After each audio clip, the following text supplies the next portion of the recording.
দেয়, নাউজুবিল্লাহ কোন, তাহলে তার শাস্তিটা কি হবে? আপনি আমি ছাইরা দিল, বাংলাদেশ সরকার তারে ফাঁসি দিব কমসে কম। কি কর, তুই নবীর সুন্নাতরে ফাঁসি দিলি, ফাঁসি দিলি, তোরে ফাঁসি দিব। আর যদি না দেয় তো একটা ব্যাপারে সারাটা দুনিয়া একটা আলোড়ন সৃষ্টি হয়ে যাবে না? জমুক জায়গায় নবীর সুন্নাত টুপি রাখি মাস একজন দাঁড়িয়েওয়ালা লোকের দাঁড়িয়ে যদি ধরে কামাই দেয় মুসল্লিদের, ইমাম সাহেব, তাহলে এইটা আর কিছু লাগে আন্দোলনের?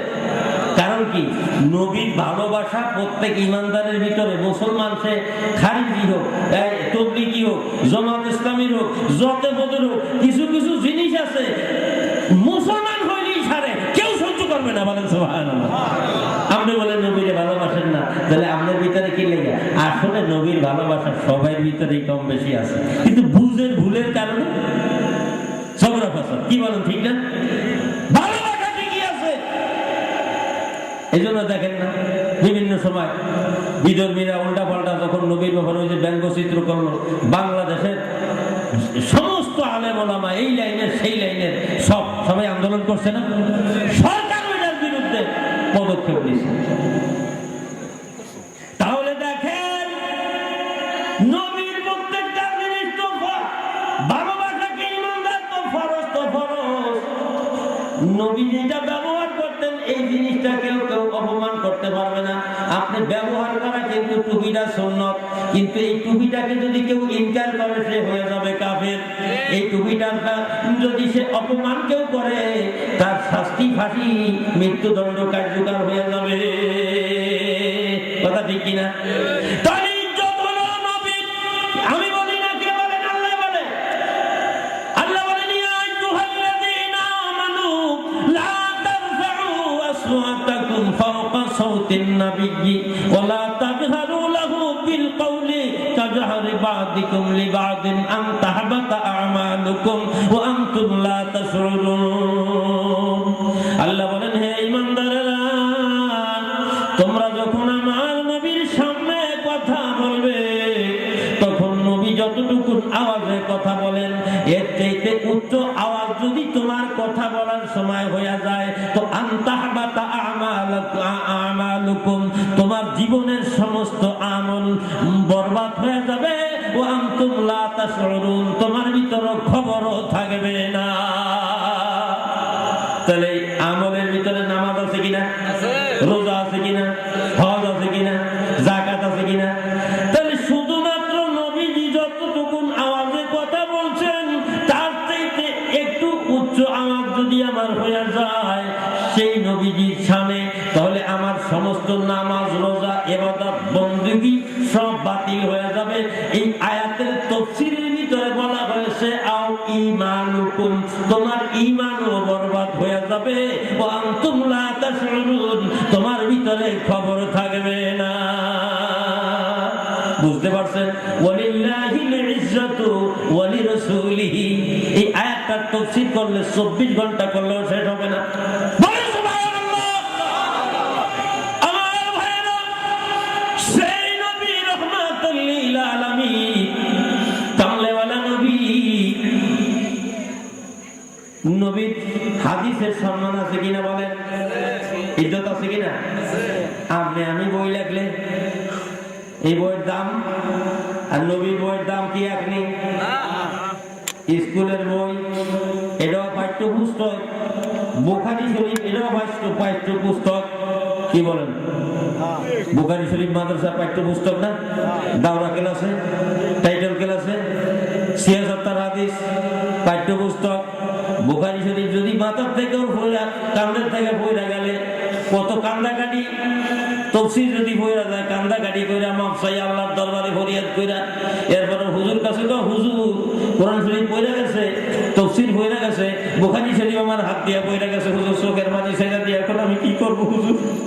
হুজুর কয় ঠিক আছে একটা সদকা করে দাও, এরপর সদকা করে দাও, তো আল্লাহর কাছে কান্দাকাটি করো, আল্লাহ যেন মাফ করে দেয়।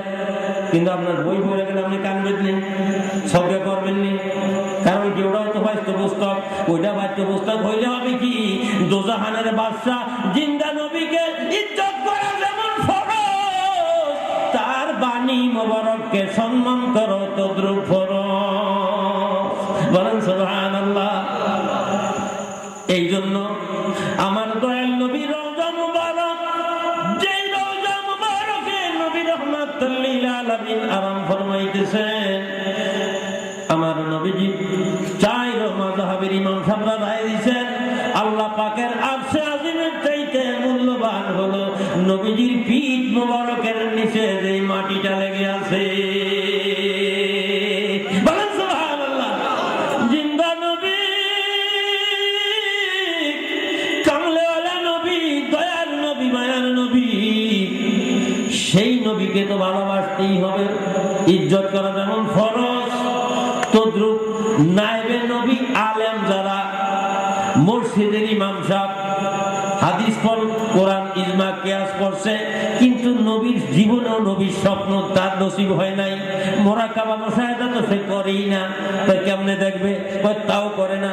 তারপরেও এই হুজুরের দাওয়াত, নবীরে কয় মাটির মানুষ, তারপরেও তারে বাড়িতে দাওয়াত দিয়ে আমরা মুরগির রান খাওয়াই না, কি লেগে খাওয়াই, ও নবীর নায়েব, সম্মান করি, ইজ্জত করি। হুজুর আর একটা টুকরা লন, আর একটা টুকরা লন, এই পিসটা লন, এইভাবে হুজুরকে খাওয়াইতে খাওয়াইতে ৯৫% জন হুজুরের ডায়াবেটিস। আমারও ডায়াবেটিস হয়ে গেছে, একটু কন্ট্রোল করে আনি, আবার 5 পয়েন্ট বেড়ে যায়। খালি 2টা দাওয়াত খাইনি, পয়েন্ট 5টা বেড়ে যায়। হুজুর এই টুকরাটা খান। আমি বললাম যে আমার কি খাওয়ায় মাইরা লাগবে নি? তো আমনে মরে গেলে তাতে অসুবিধা নেই, আমরা সার্টিফিকেট নেব। কেমনে? একটা হুজুর খাওয়ায় মাইরা লাইতে পারলে আল্লাহর দরবারে কম মাহমুদ নায়েবে রসুল খাওয়ায় মাইরা লাইছি আল্লাহ। আর হুজুররাও মাশাআল্লাহ এমন বেবরদ্দ, খাইতে একবার বইলে ডায়াবেটিসের কথা মনে করে না, সব হুজুরের কথা কই না, হোটেলের মধ্যে কয় আহেন হুজুর আহেন, কোন জায়গা লঞ্চ ঘাটে সকালবেলা নামছে, নামার পরে সারা রাত বাসের মধ্যে ছিল, তার মা বাবা ফেরি কেটে আইলে বলে নামছে, জীবনে ঢাকা ঢুকা আসে নাই, আমার মতন ব্যাগ করতে তো নামার পরে এই হোটেল দিয়ে ডাকে, সেই হোটেল দিয়ে ডাকে, হুজুর গরম পরোটা, ডাইল আছে, নিহারি আছে, কলিজি ভুনা। হুজুরের পর কলিজি ভুনা এটাই যাই, যাই হুজুর বসে, এত আপ্যায়ন ঢাকা শহরে, পয়সা যে নিব এটা খেয়াল না, জানি না, কিন্তু হোটেল তো কোনদিন খায় না। হুজুর কি দিব? কলিজি, কলিজি খাইছি, কলিজি। হুজুর বুটের ডাল ভুনা আছে, পোস্ত দিয়া, গিলা কলিজা দিয়া, ওটাও দাও। হুজুর সবজি দিব, আলহামদুলিল্লাহ। রুটি আর 2টা দিব, হুজুর আলহামদুলিল্লাহ। সব কিছু খাইয়া টাইয়া শেষকালে যাওয়ার টাইমে আচ্ছা যা খাওয়াইছেন আলহামদুলিল্লাহ, খুব খুশি হয়েছি। এইরকম মেহমানদারি জীবনে কোনোদিন করে নাই। এই কথা মুসাফা করে বিদায় খুব করে দোষে কেজিয়ার কই যান হুজুর, কেন পয়সা দিবেন না? কে পয়সা আপনার দাওয়াত করে এইভাবে খাওয়াইলেন? এখন তো হুজুর এমন ভাবে দোষে ব্যাক কল মানুষ, ঘেরামের মানুষ, বোঝেন না? শেষ হুজুরে কাহিন্দা গাইটা নিজে মোবাইলটা দিয়ে পরে গেছে, আর বিল হয়েছে 501 টাকা, জনমের খাওয়া খাইছে। সব হুজুরে বলি না, এরকম আমার মতন ব্যাকল হুজুর আছে, আপনার সমাজও আছে, চাইয়েন এরকম জনমের খাওয়া খায় আর বেড়া কাটে, ঘরের ভিতরে ঢুকা বেড়া কাটে। নবী মানুষ, জিহাদির বাড়ি যাস কি, জিহাদি আছে কি, জিহাদির কাছে লাভ দেয় যাইয়া আমার খালি মুরগি খাওয়া কামে রাখবো, কি কর? এই ধরনের কিছু ব্যাকল আছে, নিজে তো মরছে মরছে, এলাকার মুসল্লি গুলো এমন।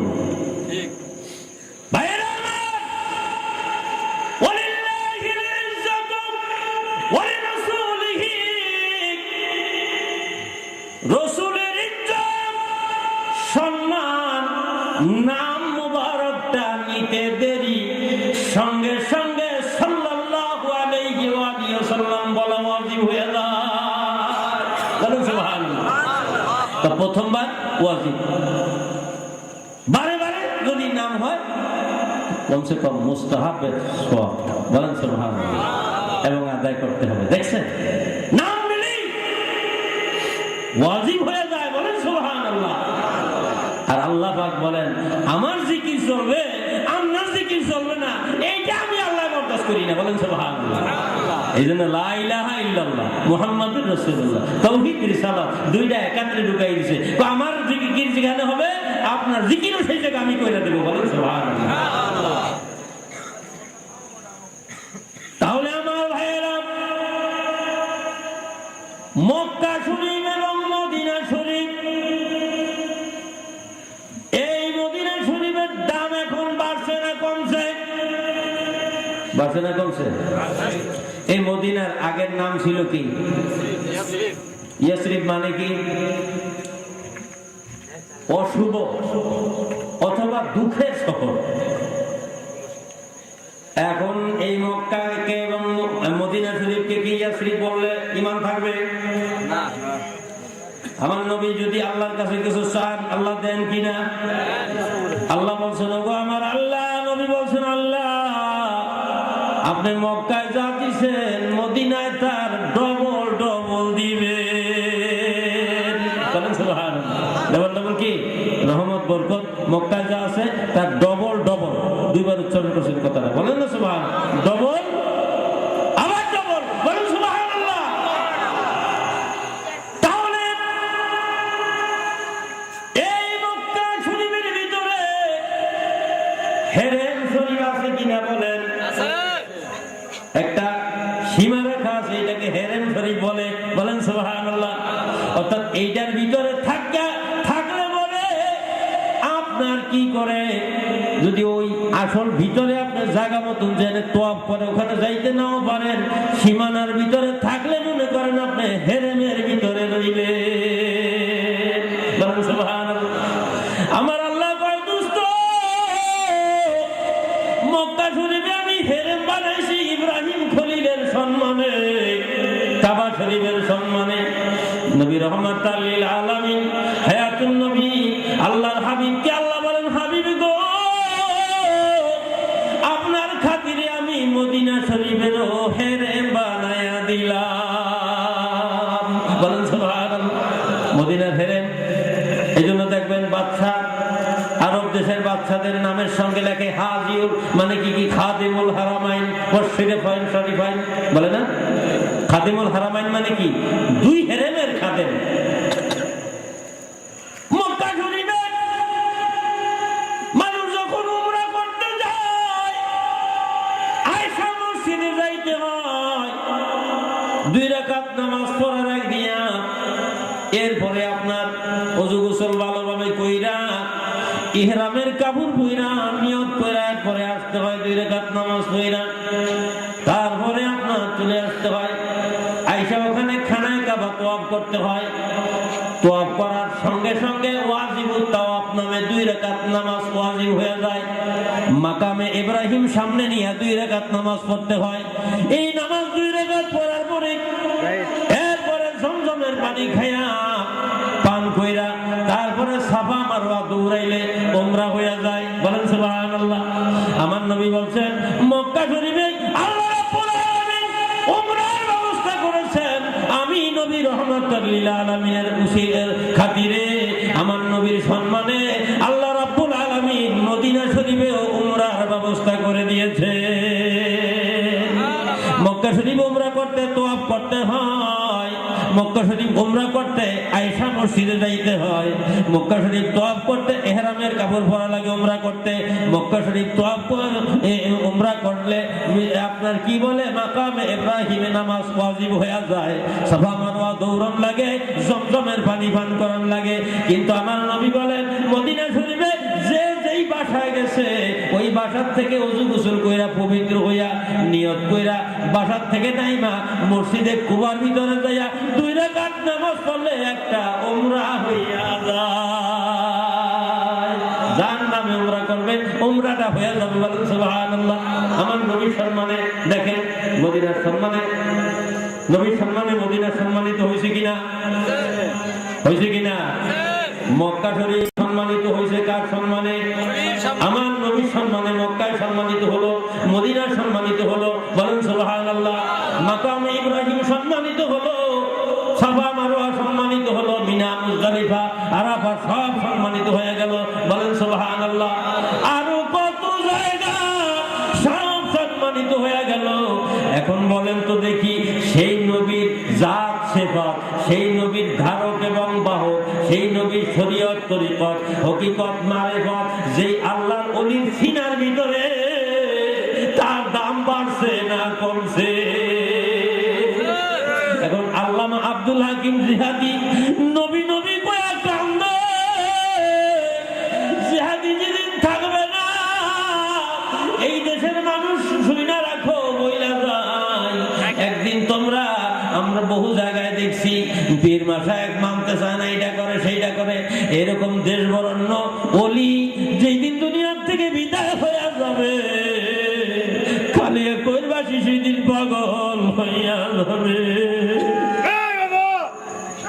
আমার বাড়ির ভিতরে, বাসার ভিতরে যখন হুজুর কেবলা যান টঙ্গীতে, দয়া করে, কারণ ওনার মতন মহান হাস্তিকে দাওয়াত দিয়া নেবার ক্ষমতা আমার নাই, উনি মাঝে মাঝে দয়া কইরা যান, গেলে পরে আমার সন্তানাদি বিবি বাল বাচ্চা তারা এত খুশি হয়। এরপরে ওনাকে যখন বিদায় হয়ে চলে যান, এমন একটা সিনারি আমার কাছে মনে হইল একবার উনি যে জুতা পায়ে দিচ্ছেন, আমি জুতার মোবারক পায়ে দিয়ে দিতেছি, এমন সময় ও বাবা থাক আমি পায়ে দিতেছি, আমার তখন চোখে পানি এসে, আল্লাহ তোমার এত বড় মহানবী আমার এখানে আসছে, এমন একদিন যদি আসে আমি থাকা অবস্থায় যদি এই নূরের পুতুল হারাইয়া ফেলি।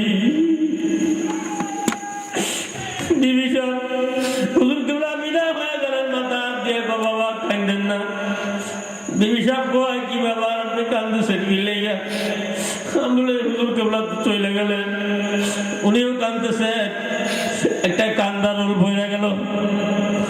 আমার ভাইয়েরা এত বছর চললাম, কত মাহফিল বাংলাদেশে, কত জায়গায় গেলাম, কত জীবনে একটা টাকার লোভ হয় নাই, লক্ষ লক্ষ টাকা গাড়ি বাড়ি ওনার মতন মানুষের ব্যাপার না।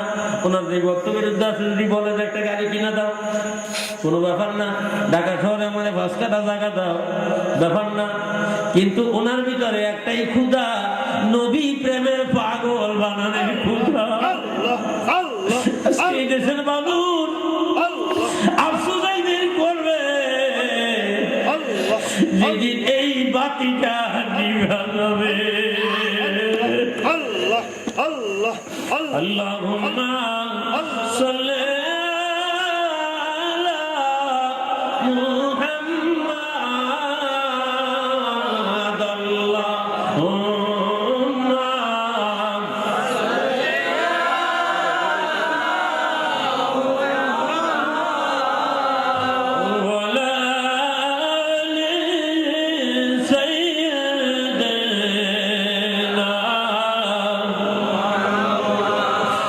নবীর সামনে প্রেমের ডোরি আশিক বান্ধনা, আরে মুর্শিদ প্রেমের পাগল আশিক হইলা না, নূর নবী